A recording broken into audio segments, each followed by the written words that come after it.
Önce ilk ses kaydını dinleyelim. Bir şey söyleyeceğim. Benim hesabıma bir şey söyleyeceğim. Şimdi mesela bu bazı şeyler oluyor. Her şeyi benim hesabıma giriyorsunuz. Bunların net ayıklayalım.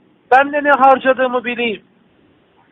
Mesela ay sonu baktığımızda 2 milyon oluyor ama elediğinde 500'ü benim olmamış oluyor. Ya onu işte nasıl ayıracağız ki? Ya ben aslında çok bilmiyorum. Bu aralar yani sonuçta mesela regaip giriyor. Yani Mesela giriyor muhtemelen Ebru'ya verilen paralardır bugünkü. Ben evet, bir şey almadım çünkü. Mesela Ebru Hanım'a galiba bugün gitti. Çünkü bana Evet, mesela onu söyleyeyim sana. Yani giden paranın bir kısmı biliyorsun Cuma günü Bakan Bey'in düğünü.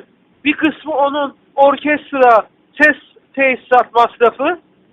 Cumartesi de hakim ve savcılara konser veriyor. Bedava amme hizmeti.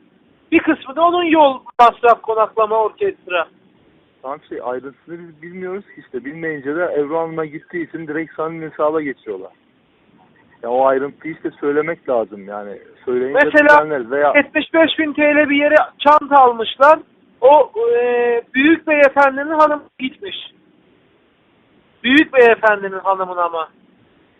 abi işte dediğim gibi onları söylemezsen bilemeyiz. Yani veya haftada bir sen gelip bakacaksın, onlara ayıklayacağız yani. Yani Tayyip Erdoğan'ın eşine orada diyor ya, büyük beyefendinin karısına gitti diyor ya. Büyük beyefendinin karısına gönderilen 42 bin dolarlık çanta nereden ödeniyor? İran'ın hesabından ödeniyor. Yani İran Türkiye Cumhuriyeti'nin başbakanına doğrudan rüşvet ödüyor.